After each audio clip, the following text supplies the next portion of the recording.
It's been a while. I know it's been a while. Please don't mind the messy room. I'm still working things out. But anyways, I have some news. I don't know if it's good news or bad news, but I do have some news. And the news is I have finally gotten a new job. Almost, let's see now.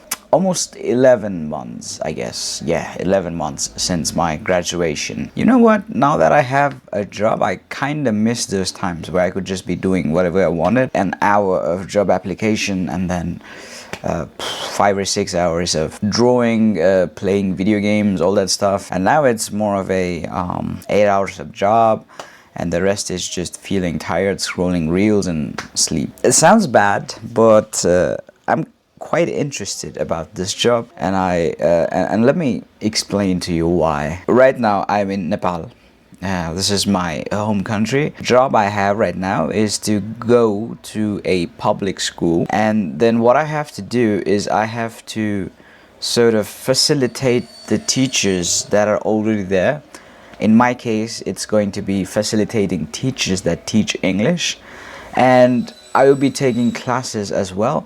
But instead of teaching, I will be focused more on like extracurricular activities that sort of inspire these kids in government schools to learn English. Why is this important? Because, well, government schools in Nepal are notorious for two things. One is they are like the place where underprivileged kids go to study. That should not be the norm. I 100% agree. I think public education should be available, accessible to everyone. But it's just, I don't know, it's such a weird phenomenon where parents think that private schools are like the best for their kids. I think every kid should have an even playing field, and I think public schools would have been that playing field, but there's like this weird, I don't know, obsession with private schools in Nepal. The only area where private schools are better than public schools are that they provide better English education. But I came across this project, and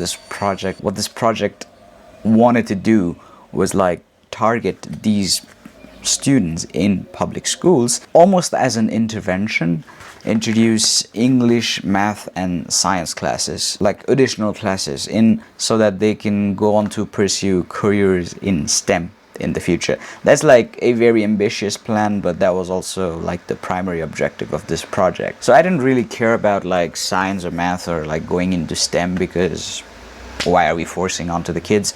But I liked the fact that I could go and teach for once, and teach also at a public school, not a private school. But these kids in public school, if I can help them, because I loved English as a language growing up. I studied lots of English literature.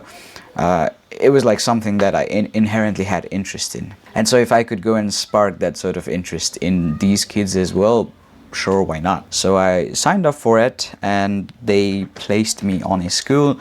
So there's me, there's another teacher, or like facilitator for math, and another facilitator for science. And so what we do is we just go and we make these subjects seem interesting, which I must say is like quite easy for English compared to math and science. What I've decided to do is like bring this English environment to class. So I'm introducing kids to English music. I recently taught them Pink Floyd's Another Brick in the Wall Part 2, which is very funny. But the kids loved it, and they were shouting like, "Hey, teacher, leave us kids alone," which was very funny.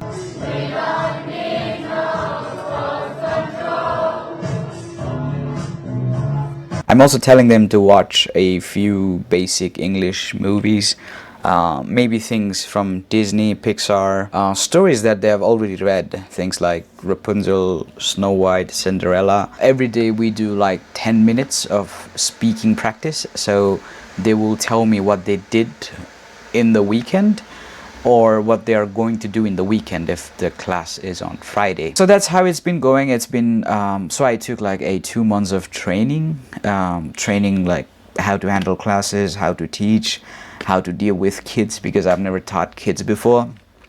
2 weeks of that, and then 2 weeks of like actual classes, and they have been going really well for me. And you guys will probably be happy to know that a lot of kids all through grade 6 to grade 10, I don't know what that is the equivalent in other countries, but like the UK system, grade 6 to grade 10, kids are still there's like a decent chunk of kids who still say drawing is their hobby. I was very pleased to hear that. And so for every kid that said I love doing drawings, I've given them really interesting homeworks, like I want you to draw your favorite cartoon / anime character, and then write like 5 lines why you like them, why you know, what do you like about them, which anime cartoon they are from, and then just the other thing that I've done in my classes is divide them into 4 groups, and the names of those groups I've given them based on mythical creatures. So things like wyverns, phoenixes, unicorns, and griffins. And these kids, they didn't really know. Many of them knew what a phoenix was, which I found was very interesting. I guess it's because phoenix is also like a very common thing in video games. I'm not sure. But yeah, they also knew about unicorns. So unicorns and phoenix they knew about. Wyverns and griffins not so much. So I gave like people that like to draw homeworks where they have to go home, they have to search what this thing is, and they have to write like few lines in English about what they think this thing is, and then also to draw. And here are some examples. This is from grade 9, I think, and this is like these are beautiful drawings, man. Like, you know, I'm quite jealous of these kids, the way that they draw. I wish I could draw this good with the rendering and everything, cross hatching and stuff. As the wyvern, the phoenix, and the unicorn. This is absolutely beautiful. And some people just did like individual drawings. So here's a drawing of a griffin. See that? It's beautiful. Yeah, we also have a phoenix here. This was done by grade 6 students, mind you. So these kids were like what, 10, 11 years old. Yeah, here's a unicorn as well. I wish I could draw this good when I was freaking 11, man. And finally a wyvern. Amazing drawings.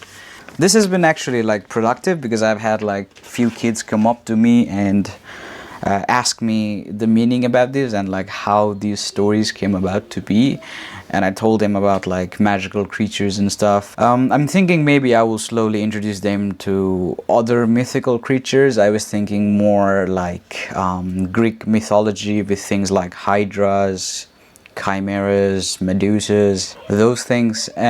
Kids just love drawing, they love discovering new things, their creativity is immense. It's really beautiful to behold.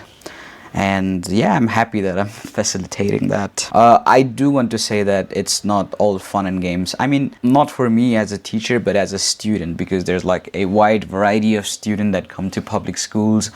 Many of them don't have their parents. Some of them are orphans. Some of them are living with their uncles, their aunts. Some of them have divorced parents. Others, they have to work in the morning or in the evening to support their families. So it's a mix of a bunch of students. There was a girl who was failing most of her classes, and like when I asked her about it, she said it's because she has to do like gardening, and she has this small greenhouse where she grows fruits and vegetables locally and sells them. Like she has to sell them in the morning and in the evening, so she doesn't really have time to study. She would be punished by the education system for choosing to work instead of studying.